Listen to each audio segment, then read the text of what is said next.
Yo, what's up? What's up? Listen, I'm always excited because, first of all, today, a great day because we're bringing back the art of advocacy.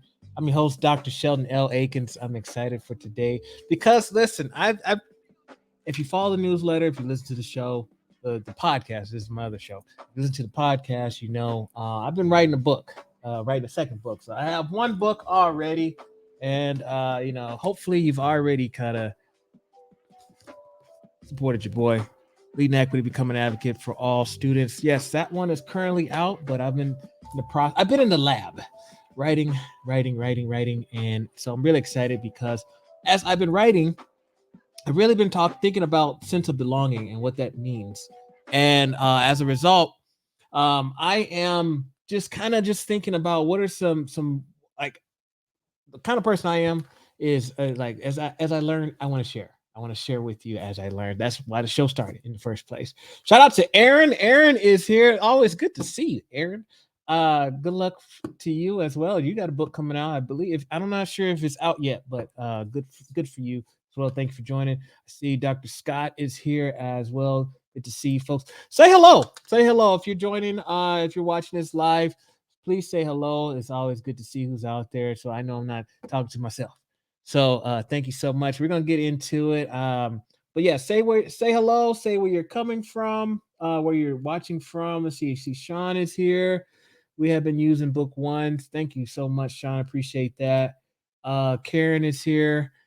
Greetings is eating. Looking forward to your next book. Me too. I'm excited to share with you. So you're gonna be this. I'm gonna be honest. I'm gonna be honest. I'm gonna be winging a lot of stuff each week. I have no idea what I'm gonna talk about next week. I have no clue. No clue. So hang with me. But I like to have fun. And so you're gonna be taking this journey with me as well. I don't even have a title yet for this book. So see folks are here. Yes, Seattle, Detroit. Mitten, right? The Mitten. Hello. Let's see who else is in here. Wow, Pittsburgh. We got. Let's see. Cindy's here from Oregon. What part of Oregon are you from, Cindy? I used to live in Eugene. Shout out to the. Oh, I hope you're not a Beavers fan. All right, let me jump into these slides because I don't want to waste too much time. I do want you to follow along. Feel free to ask questions today. Today is session one. Like I said, I'm literally doing this week by week as I'm writing, and so I don't know what next week is going to be about. But we're gonna have fun either way it goes. Hang with me. By the way, if you're not subscribed to the YouTube channel, let's say you can't make next week because I'll plan to be here at 4:30. Oh, sorry, 6:30 your time, 4:30 my time, p.m. Eastern. But if you're not here for next week or if you miss a week and you want to keep up, subscribe to the YouTube channel because what I'll be doing is I'll be posting the videos on my YouTube channel at the Art of Advocacy. I need to add that in here. All right, but we're going to be talking about we don't need no superheroes. We just want to be long. Okay, someone says Central Oregon, Cindy. Okay, all right. Good to see you. Good to see you. As always, of course, I gotta put the plug in there. This is brought to you by the current book, Leading Equity, Become an Advocate for All Students. If you have the book already, just put a 1 in the chat. That way I know there's some folks that have the book. So if you do have a book already, put that in the chat. Put a number 1 in there. If you bought it on Amazon, help your boy out. Put a nice little review if you've enjoyed the book. Someone mentioned earlier that they're utilizing it already. If you got it off of Amazon, please, some reviews are helpful. Those are helpful. Those support your boy. Let's see, Kim. Good to see you, Kim. Let's see who else is in here. Karen has the book. Sean has it. Christine has it. All right, cool. All right, good to see y'all, folks in here. Let's see, Lori has it as well. Nice. Yes, again, appreciate it. Sean said that they're going to put a review. Thank you. I appreciate it. All right. By the way, again, I don't know what I'm going to talk about next week, so if you got a sense of belonging topic for next week, put it in the chat. I'm going to be looking at the chat later on so I can get some ideas as far as what I want to talk about next. I have stuff, I have content, I have plenty of content. I'm just not organized like that. It's summer. You know how it is. Summertime. All right. So feel free, please, just put your thoughts in there. Let's see. I would urgently receive a signed copy. Yes, Karen. Good to not Karen. Kim. Good to see. Let's see, bought it direct before you were signing. Yep. Okay. All right. Webinar norms. Arrive on time. Okay. Be kind and respectful of others' comments and thoughts. Take turns sharing, bring questions, stay on topic, and have fun. Can y'all see these? Can y'all see each other's comments? I should have asked that question. Is everybody can see that? Because I've been throwing them on the screen. If you can see everybody's comment, just put a yes in there. That way I know folks are able to interact with each other. Because I want to make sure that y'all can interact. Just don't forget about your boy. Don't forget about me. Okay, yes. Kara says, okay, good. I haven't done this style. Normally, when I do StreamYards, I StreamYard a little differently. So this is my first time utilizing StreamYard in webinar mode. So I didn't know if y'all could see the comments. Okay, good. Yvonne, good to see you, Yvonne Worcester. I hope I said it correctly. Worcester. Did I say it right? Okay, anyway. Okay. I get sidetracked. This is a brave space, by the way. This is a brave space. Okay. So again, some of these topics sometimes when we're talking about diversity, equity, and inclusion work, sometimes it's a little tough for some folks and may make some folks a little uncomfortable. But the thing I like about these kind of live streams and webinars and things like that are voluntary based, typically folks that are in attendance to these type of sessions about their life. All right, but I still want to give that brave space comment. I might say some things that you disagree with. I think that's totally fine. I think that's fair. I'm not one of those individuals that believes in the kumbaya and that we all have to leave on one accord, all those kind of things. I'm not going to change the hearts and minds of everybody within an hour or so. Okay. So at the end of the day, this is a brave space. I will not jump on you. I will not jump on you if you have a difference of opinion. I just all I ask is that you be respectful and be willing to engage in that capacity. Okay. Also, by the way, I will have some time for some Q&A. And so if you want to jump on screen, I'll share the link a little bit later on. You can jump on screen. Just click on the link, and I might bring you up towards the end. And if you stay on as well, we will be raffling off two. That's right, two signed copies. Well, yeah. So let me say that again. So two people will win a signed copy of the book, the Leading Equity book, current book. Okay. All right. Today's agenda, making it personal, defining a sense of belonging, the process of creating a sense of belonging. Three strategies that I'm going to give to you. I'm going to give you three strategies. Now, the book that I'm writing right now has a whole bunch of strategies, and they're going to go really into depth. I'm not going to spend a lot of time on strategies. I'm going to talk about the strategies, but this is not a comprehensive, do these things and you're good to go. Okay. I want to make that disclaimer out there as well. This is more of, again, me sharing as I go. And then we'll do raffle, and then there'll be a Q&A at the end. Now, you might be thinking, okay, Sheldon, you're supposed to be the equity guy. You talk about being advocates and all these things. Why in the world are we going to be talking about a sense of belonging? Well, listen, audience, I'm so glad that you asked that question. Thank you for asking that question. Give yourself a pat on the back. Here's why. I'm going to share a little story with you. There's your boy. Oh, shoot. Hold on. Let me. You can't see it. Okay, there I am. Young boy was sharp. So these were the days when I wanted to have. If you remember, Kid and Play. I remember Kid and Play. Right. I wanted to be like Kid. Okay, with the high flat top. That was always the goal. My dad always made me cut my hair. He said, "No, son, you can't have your hair down." Anyway, I digress. The point that I was trying to make was I was always sharp. Okay, especially this is church clothes. Okay, this is why I was posing then. Okay, and the thing about it was even though I was always sharp, honestly, I was a bit of a troublemaker. Okay, I was one of those students or one of those children rather who like adults didn't want to be dealing with me half the time because I would say what's on my mind. I would speak what I was thinking. I didn't have any tact at a young age, and so as a result, that kind of put me in a category of being a troublemaker. Now, the reason why I'm bringing this up, when we think about sense of belonging, right? Not every student, I know I'm preaching to the choir here, but not every student is going to fit within the norm, right? There's going to be students that are going to stand out in different ways. Now, when I was a young child, I used to go to spend the summers, me and my siblings. I got a brother and a sister, younger brother, older sister. We used to go to Chicago and we would spend time with the family out there because that's where my mom's side of the family is from. So didn't take long for someone who is considered a troublemaker to maybe not be included in a lot of things. And one day I remember waking up early in the morning, went downstairs, and it was quiet. No one was there. And as I looked around, I noticed I'm the only one in this house.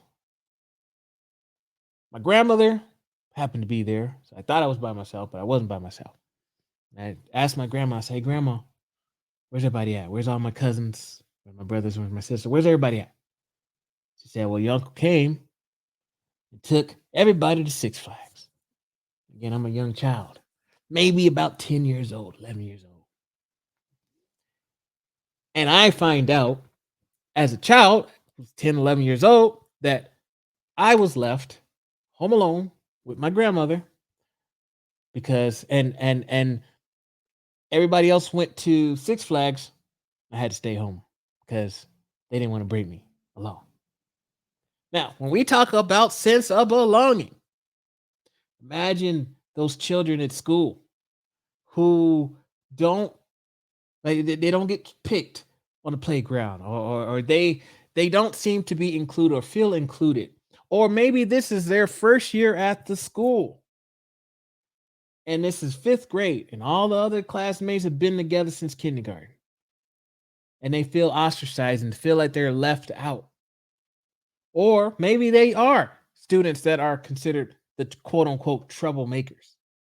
And those individuals, unfortunately, pushed aside and are left while everyone else gets to have the fun. I cried all day. All day I cried. Oh, I can't believe it. They left me. I understand. Why? Here's the thing. I still think about that. As a grown man, I'll be 40 next month in a few weeks. I'll be turning 40. Shout out to all my cancers out there. Anyway, I'll be 40. And I still think about that. I have two kids. And to this day, the way I raise my kids is I don't want one child to get one thing and the other child does not. That's the policy. My outside family, everybody knows. If you give somebody a gift, you give one of my children a gift, give the other one a gift. My daughter just celebrated her birthday a few weeks ago. Guess what? I got my son a gift as well. Right? Because of this experience that I had as a child. So I get left, I'm crying all day. Got to give a shout out to my favorite uncle. My favorite uncle, Uncle Anthony, came by the house. He saw I was having a rough day. He took me out to get some lunch. I can appreciate that, and again, I still remember that as a grown man. So here's the thing. That was my experience. Maybe you had a personal experience at school growing up. Maybe you had some challenges, whatever it is, right? We can go to Maslow, talk about sense of hierarchy of needs, talk about all that stuff, but maybe you have had an experience yourself in which you were left, in which you felt like you didn't belong. I've had conversations with teachers who've shared with me, hey, I immigrated to the United States, or where I grew up. English wasn't my first language, or all these different challenges that they had, and that I know educators that went into education because they did not want the same experience that they had. They wanted to be the ones to make a difference in children's lives. That's why we're talking about sense of belonging. How can a child focus, or how can we even expect a child to do well on a test, do well on a quiz, turn in their homework, all these different things when they are struggling with just trying to fit in, make friends? My newsletter last week, I was talking about poverty and the impact of children that are living in poverty when it comes to making friends. I believe the statistic was they're 4 times as likely to struggle with making friends. They're more likely to be bullies, to drop out of school. How do we make sure or ensure that our students, no matter what their background, identities, who they are, or what they represent, is embraced and loved and cherished so that they feel valued members within your school community? But there's another piece to this. Right? This is the other piece why I am looking at sense of belonging work. Okay. The unofficial mentor. And I posted this on my Instagram at Sheldon Eakins. The unofficial mentor. These are the people that are willing to support youth while maintaining their own families and professional obligations. These folks operate with the mindset, if I'm not here for this young person, who will be? At the end of the day, you might be one of those individuals as an educator, whatever position, whatever role you have, what you're serving right now. Think about how many students come up to you in between hallways, in between classes, in between bells, lunchroom, cafeteria, in your office. Just want to kick it. Just want to vent. Just want to share about their day, guidance. Maybe they don't have individuals at home that they can talk to or feel that they can talk to. Maybe you have developed that relationship with students. See, I remember there was a time when I felt like in order to be a mentor, I had to be part of a program.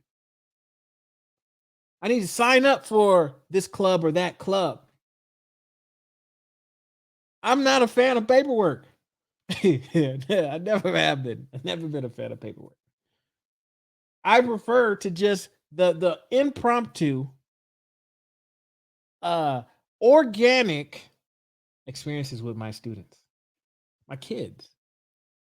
Right? They're my kids. That's what I like. So that's the other piece.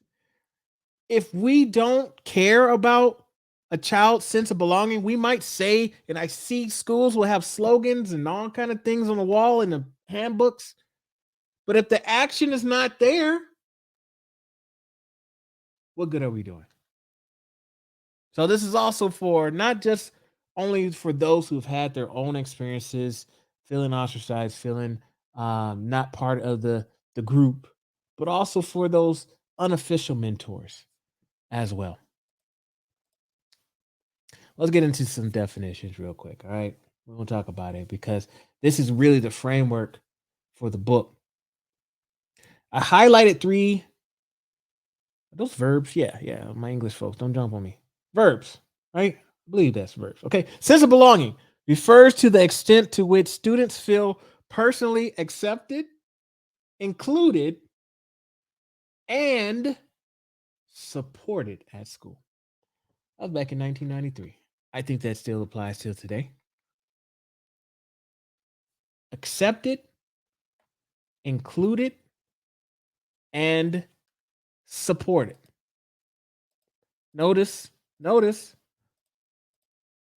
I didn't say othered or tolerated.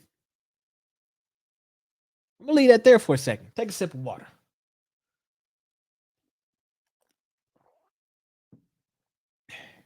I didn't say othered or tolerated. I hate the word tolerated. I just feel like we're putting up with something. It's like it to me, it feels like I don't agree with what you got going on in life. I'm just gonna tolerate it. I say this before. We tolerate the weather. I live in Idaho, man. I don't. It's this is that time of year where you don't know what's gonna happen. I've seen it snow in June. It's shorts weather right now. I tolerate the weather. I tolerate commercials. I got YouTube, regular YouTube. I don't have the YouTube Live or whatever the freaking paid subscription. I tolerate. Gotta wait 10 seconds. before I can hit skip ad. I tolerate the 30 seconds one where you can't, you know how to come through and you can't even skip it. You literally got to watch it. And it said your program will return in 30 seconds. We tolerate those things. I hate that word. Okay. Uh, I don't like othered. Right. What does that mean? Othered. The idea of, this individual is different than everyone else.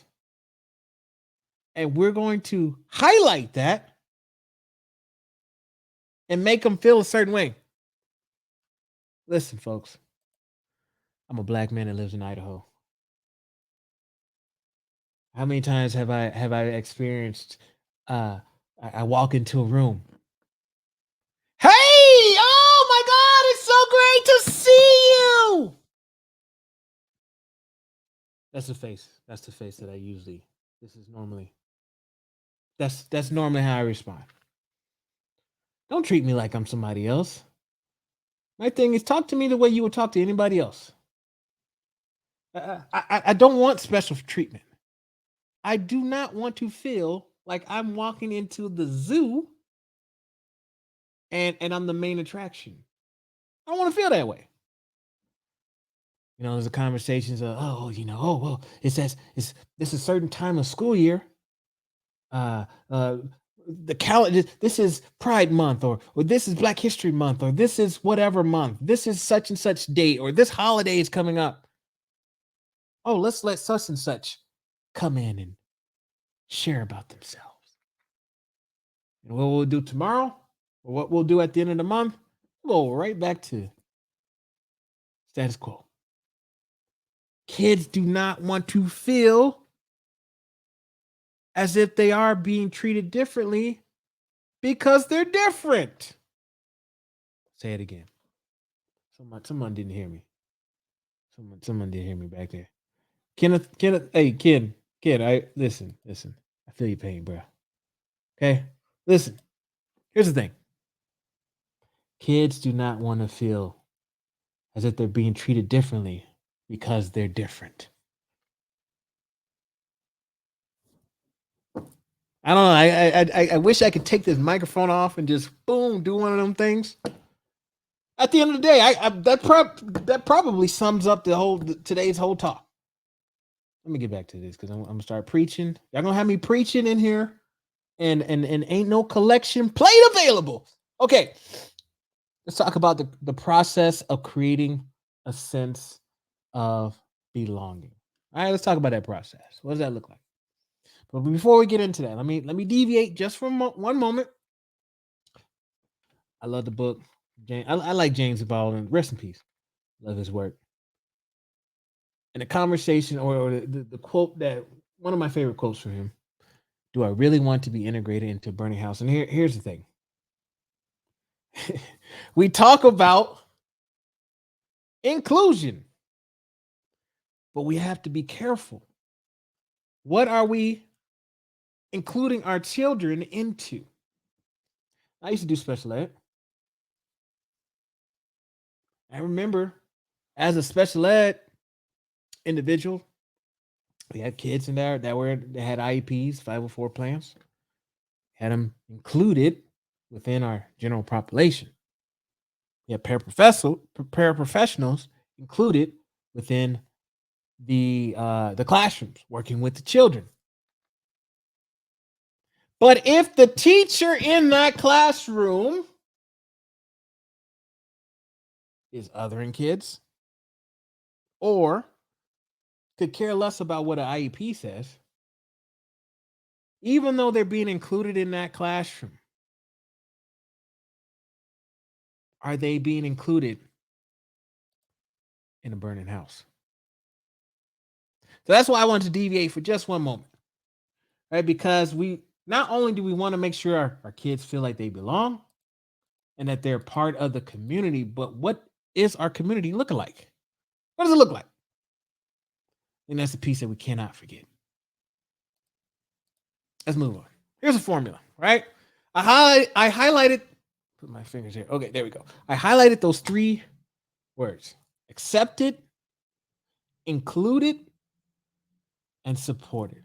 Cannot have sense of belonging without those three. Those students need to feel that way. How do you know that your students feel that way? Ask them. Very simple. Ask them. How do you feel? Do you feel accepted? Do you feel included? Do you feel supported? I'm currently working on a survey, comprehensive survey, sense of belonging instrumented assessment, if you will. Um, Again, as I'm putting things together, y'all literally going on a journey with me. Like I'm taking on the ride. Okay, but I'm putting together a sense of belonging assessment, which focuses on these three areas that you can give to your students.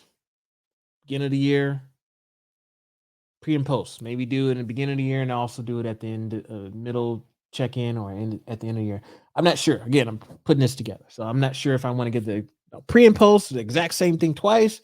I want to kind of do like one that's more of a mid year check in, and then one that's end of year wrap up. But it's gotta collect some data at the end of the day. But these are the three areas that we're going to focus on: accepted, included, supported. So each week, I'll be reminding you about the formula. Okay, the formula. All right, let's get into these strategies. All right, so we're gonna get into these strategies again. These are not. I'm gonna mention them. I'm gonna talk about them. I'm gonna share some thoughts on them, and then we're gonna open up the floor for some Q&A. So if you want to jump on the screen, like I said, I will. I will bring in. I'll send you the link. You can hop in, and I will bring some folks on stage, and we'll have some chat, and then we'll wrap things up. So that will be today. And then, like I said, next week, we'll figure out what we're going to do next week. Okay. All right. So let's go with the first strategy: representation, books, and curriculum. I think this one here is very important because the thing about representation, I'll give you an example, right? As I mentioned before, I got two kids. I got two black kids growing up in Idaho.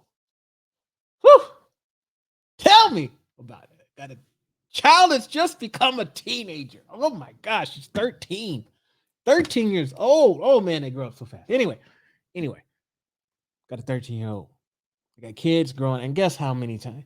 Listen, let me tell you something. How do I want to say this? Because I don't want to talk about my kids' school. And so I'm trying to figure out how to word this in this brave space. I guess the best way that I can frame this is we have Black History comes up every Friday, every February, right? Now, keep in mind, I'm not the biggest fan of tokenized holidays, but hey, at least give me 28 days. You know what I'm saying? At least, right? Especially in Idaho. However, usually February goes through. If we're lucky, Dr. King had a dream. Rosa Parks in the bus, and maybe you get something else, right? Maybe, probably some struggle, something, right? Um, but just imagine how great it would be as a student learning about my culture or seeing folks that look like me that are represented within my curriculum that I'm getting, books, the content, and not just the one-offs, but this is something that's happening all the time. Okay, let's see. Lori says, attempted to create surveys during distant learning, wanting to keep kids engaged in a part of our space. Oh, nice. Great to hear that. I hope it worked out for you. Hope it worked out. Now, y'all might have seen this before. Diversity in children's books. This research study. I'm gonna leave it here for a second. Take a quick sip. This is crazy to me because when you look at the statistics, 20 out of how many books were there? There were 3,134 books published in 2018. Okay, and as you see, out of those 3,100 books, only 23 of them had Native American characters. 5% had Latinx, 7% Asian Pacific Islanders, Asian Pacific Americans, 10% African Americans. So as you can see, if you're a math person out there, you can tell. If I was to add up 10, 7, 5, and 1, That ain't even 27. Or is it? I don't know. I'm not a math person. Okay, that is, let's see, 17. That is 22. 23? So you're more likely 2018 is to read a book with an animal than than a human being. So this is why this matters so much. And then, of course, with everything we have going on nowadays with our books and curriculum, I wonder what the stats look like now. But imagine, yeah, Yvonne even brings up a great question, right? How many of those books are written by authors of color? Thank you for bringing it up. And I'll add to that. How many of those characters of color lived in nice neighborhoods, didn't live in the projects, didn't grow up in the hood? Parents were together, wasn't single parent homes, stereotypical situations, wasn't a struggle book, oppressive book, wasn't the parents held jobs that required college degrees maybe, or had gainful employment. Like, how many of the books, if we were breaking it down, how many are written by folks of color and written in a positive manner? Do the stats change then? Imagine the impact we could make in our schools when students learn about various cultural norms, traditions, orientations, and family dynamics. And I highlight it daily, every day. These are people's lived experience every day. So why do we only highlight them when it's our special holiday time? Imagine if this is something that was the norm as opposed to the special time. Strategy number 2, student voice. I talk about this a lot, but it's so important in my opinion. I'm a former principal. I've messed up plenty of times. I think this is one of the areas that I struggled with when I look back to my leadership days.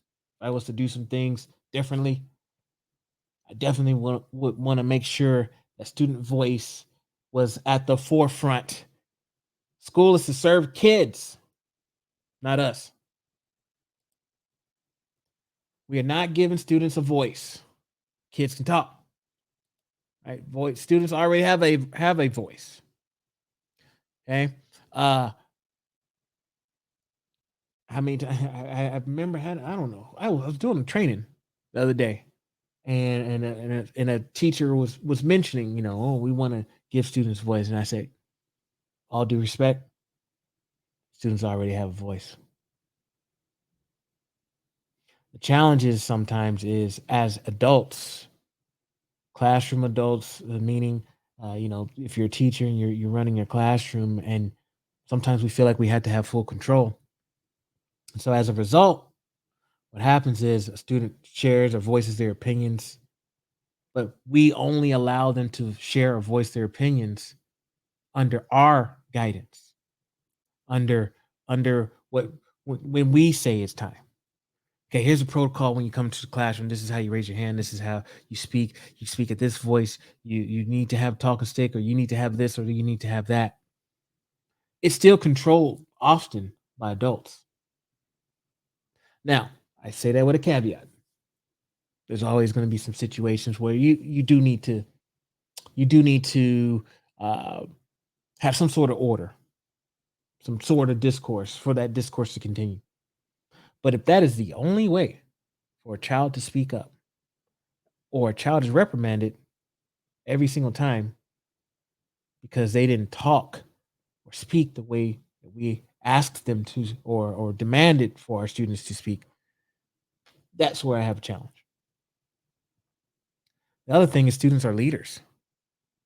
Our kids have talent. Sometimes, I mean, here's the thing. They're kids, right? So what is it? Adult brain takes place, fully develops at 25, somewhere around there, 25 years old. So they're still learning. So they're not perfect, and I'm gonna always get it right. But we still want to make sure that we're able to promote, or I'm sorry, we're able to amplify those voices, right? Bring out those leaders. Believe this or not, people don't believe me. I'm a very quiet introvert. I was very shy. I was sitting there earlier today as I was preparing for today's lesson. I was on my Facebook and I was looking at. So I'm a part of my high school classes. We have a Facebook page, and so I was looking through the old high school pictures. I think I was in like one picture. I think I was in like one picture. Right? And I just remember thinking to myself, it's like, man, I just had my 20th anniversary. We just had that, but it was COVID, so we couldn't do it in person, but we did a Zoom. And I remember before I went to that Zoom call, I was thinking to myself, would my classmates even remember me? Because I really didn't talk much. However, I had to give a lot of credit to being a podcaster and having a lot of one-on-one conversation that has really helped me with my communication skills, my confidence, with small talk. Small talk was used to be terrifying, but bantering, all that kind of thing. Ask me that 15 years ago. There's no way, right? So there's a lot of things, a lot of characteristics within our students that are there that we can bring out and develop our students young as leaders. The next question I have is, how will you amplify those voices? And here's what I mean by that. Imagine you probably have been in a situation where a student comes up to you. Maybe it's after school, before school, between breaks, just one on one. Come to your office, things like that. They share something with you, very personal. One, the reason why they shared that something with you was because they view you as an individual who has empathy. You may not be able to personally relate, however, you can empathize. So they share this information with you. Now you're left in a situation where the question is, and I put this in my book, my first book, how would you like for me to proceed? See, back in the day, for me, student comes up to me and tells me, "Oh, teacher, Dr. Eakins, this happened to me," and uh, my first response would be to run down the hallway, go to grab that student, talk to the student, go talk to the teacher, the principal, whoever did whatever happened. That was my first response. And I started realizing, you know what, this is not necessarily what kids might. This child may not want to do that. So now I ask, well, I say, thank you for sharing this with me. Thank you for being vulnerable. I appreciate you for trusting me with this information. How would you like for me to proceed? How would you like for me to proceed? Because maybe that child just wanted to vent during that time. Maybe they needed to. They maybe they wanted a game plan. Maybe they I don't know. But that's the first part. Sometimes a student doesn't know. I'm like, I don't know. I just came, I wanted to come talk to you. That's happened to me before. So how will you amplify your voice? Are you going to jump to conclusions and say, "Oh, I'm going to Captain Save," or are we going to say, "Hey, how would you like for me to proceed? Do you need some guidance, or do you need some help with game plan? Do you just want to vent?" Okay. Let's see. So I see some comments coming in here. Let's see. I don't want to miss these comments. Let's see, Yvonne, just like teachers want to be included and have a voice in what happens in their school or department, not have leaders make decisions without asking. Yeah, exactly. Absolutely. Absolutely. When it comes to top down, we need to use our voices, encourage students to use theirs, build confidence, and be leaders. Absolutely. No got to say. Okay, here we go. Last one. All right. Strategy number 3, intentional spaces. Okay, students become experts in environments in which they are comfortable to be themselves. Comfortable to be themselves. I know plenty of children that in a class, they're one way. Class, they don't want to let their teachers down. They want to follow the rules. They don't want to get in trouble. So they behave a certain way, usually dictated by whatever classroom protocols. Then you see them somewhere else. You see them at church. You see them in a freaking supermarket. You see them at their recitals. You see them outside of that space. And you're like, whoa, who is this child? I had no idea. I didn't know you could do this. I didn't know this is what you were into. How many times have we had parent-teacher conferences? The parents and guardians are like, yo, whose child are you talking about right now? This is not how they behave at school or at home. It's different, totally different. Because when our students are in an environment in which they can be themselves, okay, we talked about being othered. We talked about being tolerated. Sometimes those spaces need to be very, very intentional. And here's what I mean. Affinity spaces. These spaces are affinity spaces are spaces where you don't have to explain so many parts of yourself. People get it. They just understand. You don't have to go through a whole spiel to give cultural norms and background and give them all. No, I can just be myself. Now, sometimes we hear the word affinity space and we automatically, see, segregation. It doesn't always have to be a racial thing. It doesn't have to be sexual orientation. It doesn't have to be those kind of things. An affinity space can be a group of individuals that love chess. Chess club. That's an affinity space. No one seems to care about that. After school clubs seem to be great until we start talking about identity. Then it's segregation. So you're telling me that if I like chess and I want to play chess with my best friends after school from 3 to 4, that's totally fine. But if I'm a handful of I'm a handful of black kids that want to hang out between 3 and 4, that's segregation. Oh, that's a gang. See a group of folks with the same identity hanging out. Oh, what are they up to? They're probably up to no good. Affinity spaces are healthy. They're helpful. I saw a video where a group of Muslim students were praying because they had nowhere else to go. They were praying in someone's office. And the teacher's reaction and response when the teacher walked into their office, and saw the kids in there praying. Breaks my heart. Breaks my heart. But I've had conversations with coach teachers how to respond when they want to start an affinity space. Girls club, fantasy club. We're into sci-fi. Let's create this group. Let's get together and we can talk about Harry Potter all day.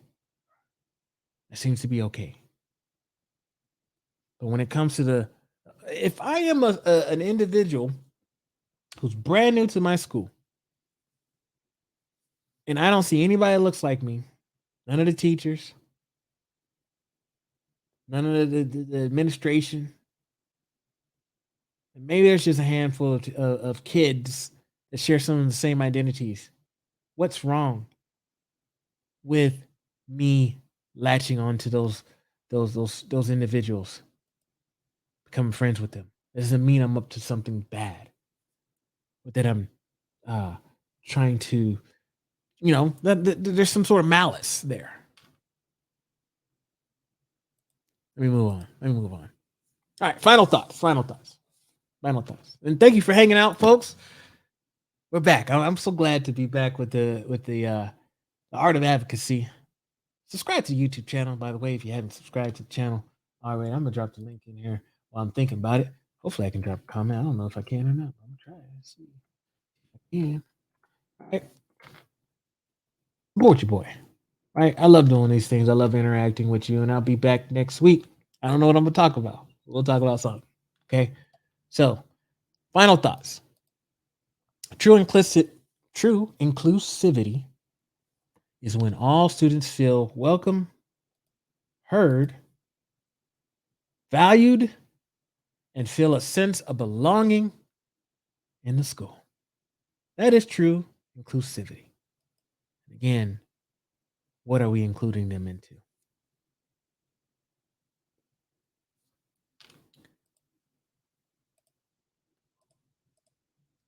All right, let's do some raffle time. Raffle time. Okay. All right, here's what I need you to do. Okay. I'm going to make you do it. Subscribe to the YouTube channel and put I subbed in the chat. Okay. Put I subbed in the chat. The way this works is when you and I dropped the link in there just now. So when you put it in to the chat, just put hashtag I subbed in the chat. Gotta be hashtag because it's the algorithm or whatever. I don't know how that works out. Okay. But as far as the algorithm goes, in order for this raffle to randomly select somebody, you have to put hashtag I subbed. So I see someone put in subbed. No, you had to put hashtag I subbed in the chat. Okay. Hashtag I subbed. And I'm gonna give y'all another 30 seconds. I'm gonna give you 30 seconds, and then I am going to click this little button. I'll let you see it. Let me show you what it looks like. Okay, literally had to. I'm gonna click this button that says start collecting comments. Okay, and then it's gonna pick two people. I'm gonna play a little music while I give you a little bit more time.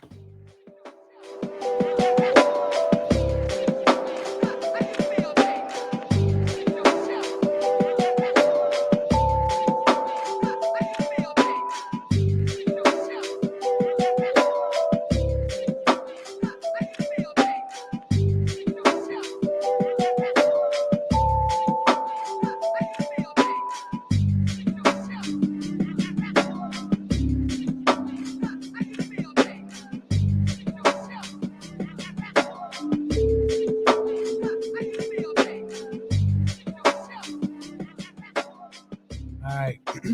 Again, it has to be hashtag I subbed. It has to be hashtag I subbed in order for you to be entered into the drawing, the random drawing. And don't just put I sub, right? Like, actually subscribe to the channel, man. I appreciate that. I really do. All right, so you can see this is what it looks like. All right, so I'm just gonna click this button. I've never done this before. All right, so y'all are with me as I do this for the first time. Okay, so we'll put that in. I subbed. We got 10 people. 10 people. Oh, now I got 11. I got 11 folks that are in there. Let me make sure I can see them. Okay, there you go. All right. Draw. See what happens here. Let's see who pops up. See who pops up. Boom! James Ford, winner. Anyone get a screenshot of strategy number 3? Strategy number 3, Aaron, was who was it? I'll go back because I don't remember. I'll tell you though in just a second. Okay, I'm going to do one more. We're going to do one more winner.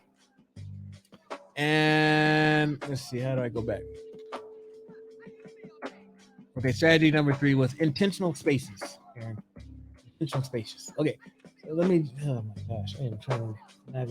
Okay, let me go back. All right, James, do me a favor, James. I'm gonna put my email in here. Sheldon at leadingequitycenter.com. Do me a favor, James, and just shoot me an email. All right, and I'll get you a book out. All right, we're gonna do one more drawing. One more drawing. Here we go.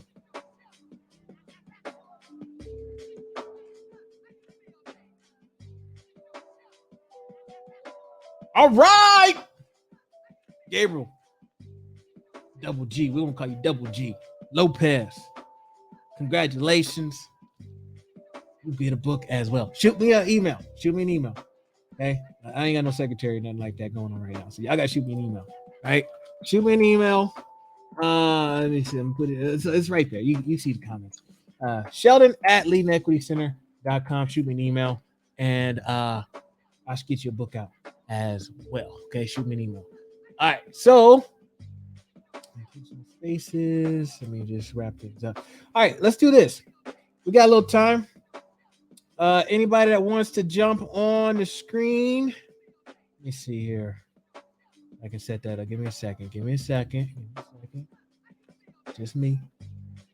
Intentional spaces. Okay, raffle time. Okay.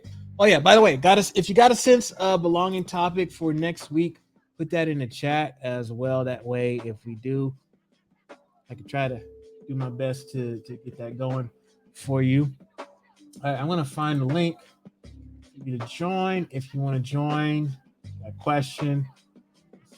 Share. All right, we're gonna try this. I have not done this before ever. Don't embarrass me, okay? Drop that in. Click on that link if you want to jump on the screen, and we'll chop it up for a few minutes or so. All right, Q&A time. By the way, actually tomorrow, I was gonna say next week. Tomorrow, doing some more webinars. I'm doing webinars all weekend. I don't know. I just because that's just what I do. All right. So tomorrow, if you are interested in getting into the consulting side of things, right? If you're looking at being a business owner, tomorrow's webinar is from lesson plans to business plans, unlocking your potential and building your brand. I'll be sharing my 3 B's: building your brand, building your content, and building something else. I can't remember. It's off the top of my head. But there's another B in there. Okay. But that is happening. We got 3 sessions happen. Same session happening 3 times. So I'll do one Friday night, tomorrow night, 6:30 Eastern, Saturday, 2 p.m. Eastern, and then Monday, 6:30 p.m. Eastern as well. Just click on free webinar, and there you'll be good to go. Okay. I don't see anybody in here. So we will call it a day. If there's a question and you have a question, you can always just pop that in real quick. Let me just jump through some of these chats here, see if anything came up. If not, we'll call it a night. Let's see, students come back first. Then environment. Okay, let's see. I like the topic. Where's the topic? Okay, possible topic: moving from nice to double G. I like that one. Moving from nice to. Let me pull that up on screen. You deserve that. Nope, that wasn't the one I wanted. Nope, that was the one. Okay, possible topic: moving from nice to creating belonging. I like that. Could be next week. That's a good topic. Let's see. Thank you. See you at the webinar on Monday night. Okay. Nice is all too front. Yep, I agree. Thanks so much. Okay. All right. We'll call it a night. Thank you so much, folks. I appreciate your time. That is going to be a wrap. Take care. I'll be posting this a little later on. I don't know if I'll need to edit some or something. I don't know. We'll see. But it will be posted on YouTube as well. I appreciate you for joining me today. Like I said, I like to have fun, to have a good time. So I definitely appreciate you and your time. Have a good night. Enjoy your weekend. Maybe I'll see you tomorrow as well. Other than that, take care. Let's continue to be a voice in leading equity.